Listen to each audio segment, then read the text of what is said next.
அருமையான தேவ பிள்ளைகளே, இப்பொழுதும் நாம் தேவ சமூகத்தில் தரித்திருந்து அவருக்கு முன்பாக பணிவோடு தாழ்மையோடு முழு மனதோடு முழங்கால் படியிட்டு அவரை நோக்கி நாம் செய்கிற எல்லா ஜெபங்களுக்கும் எல்லா வேண்டுதல்களுக்கும் விண்ணப்பங்களுக்கும் கர்த்தருடைய செவிகள் திறந்தே இருக்கிறது என்று வேதத்திலே வாசிக்கிறோம்.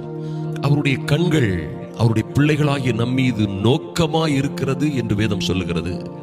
உன்னுடைய மதில்கள் எல்லாம் என் கண் முன்னே இருக்கிறது என்று கர்த்தர் சொல்லுகிறார். நம்மை அவர் தம்முடைய உள்ளம் கையிலே வரைந்து வைத்திருக்கிற நல்ல தேவன். அருமையான தேவ பிள்ளைகளே, அவர் இம்மானுவேலர், என்றென்றும் மாறாதவராய் உங்களோடே இருக்கிறவர். இந்த கிறிஸ்தவ வாழ்க்கையில் எத்தனையோ பிரச்சனைகள், உபத்திரவங்கள், போராட்டங்கள், எத்தனையோ சோதனைகள் என்கிறீர்களா? ஐயா, உங்களை சுற்றிலும் எத்தனையோ சோதனைகளும் உபத்திரவங்களும் போராட்டங்களும் உங்களை சூழ்ந்து ஒருவேளை வெள்ளம் போல சூழ்ந்து வரலாம். ஆனால் வெள்ளம் போல சத்துரு வரும்பொழுது, வெள்ளம் போல பிரச்சனைகளும் ஆபத்துகளும் உபத்திரவங்களும் சோதனைகளும் உங்களை சுற்றி சூழும் பொழுது கர்த்தருடைய ஆவியானவர் உங்களுக்காக கொடியேற்றுவார் என்பதை மறந்து விடாதிருங்கள்.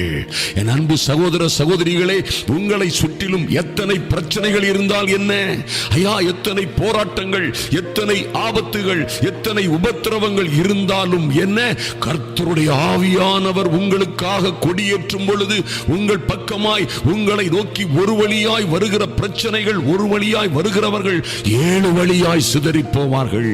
ஏனென்றால் கர்த்தருடைய ஆவியானவர் உங்களுக்காக கொடியேற்றுவார்.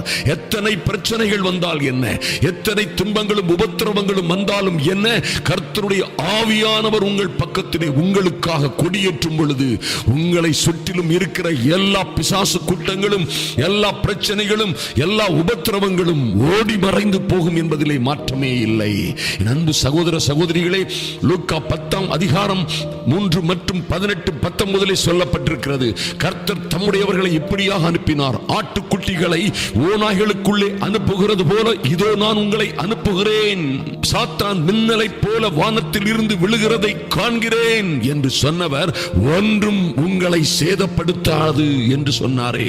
எனக்கு அன்பான தேவ பிள்ளைகளே, உங்களுக்கு சத்ருவின் மேல் அதிக அதிகாரம், எல்லா அதிகாரமும் கொடுக்கப்பட்டிருக்கிறது. ஆனால் தேவ பிள்ளையாய் புறப்படுகிற தேவ சமூகத்தில் நிற்கிற உங்கள் மீது சத்ருவுக்கும் சாத்தானுக்கும் அவனுடைய எந்த கிரியைகளுக்கும் உங்கள் மீது அதிகாரம் இல்லை என்பதை நன்றாக புரிந்து கொள்ளுங்கள். இதோ சர்ப்பங்களையும் தேள்களையும் மிதிக்கவும் சத்ருவினுடைய சகல வல்லமைகளையும் மேற்கொள்ளவும் கர்த்தரே உங்களுக்கு அதிகாரம் கொடுத்திருக்கிறார். ஒன்றும் உங்களை சேதப்படுத்த முடியாது. எத்தனை பிரச்சனைகள் வந்தால் என்ன, ஐயா, வெள்ளம் போல சத்துரு வந்தால் என்ன, ஓநாய்களுக்குள்ளே அனுப்பப்பட்ட சூழ்நிலையிலே நீங்கள் எங்கே எந்த ஆபத்திலே நின்று கொண்டிருந்தாலும் சரி, இன்று சாத்தானே மின்னலை போன்று உங்கள் மீது, உங்கள் குடும்பத்தின் பிள்ளைகளின் மீது விழுந்தாலும் என்ன, ஒன்றும் உங்களை சேதப்படுத்தாது. நீங்கள் இதோ சர்ப்பங்களையும், சர்ப்பங்கள் போன்ற பிரச்சனைகளையும், தேள்களை போன்ற பிரச்சனைகளையும் எடுக்கவும் மிதிக்கவும் அதிகாரம் பெற்றிருக்கிறீர்கள். ஐயா, உங்களை கொல்லவும் அழிக்கவும் திருடவும் வந்த பொல்லாத பிசாசின் மீது உங்களுக்கு அதிகாரம் கொடுக்கப்பட்டிருக்கிறது. ஆதலினால் தைரியமாயிருங்கள். பிரச்சனைகளை ஓவர் கம் செய்வதற்கு, பிரச்சனைகளில் இருந்து வெற்றியை, ஜெயத்தை பெற்றுக் கொள்வதற்கு இந்த இயேசு உங்களுக்கு அதிகாரம் தந்திருக்கிறார். பரிசுத்த ஆவியின் வல்லமையினாலே ஜெயம் கொள்ளுகிறவர்களாய் வாழுங்கள். ஒன்றும் உங்களை சேதப்படுத்தாது.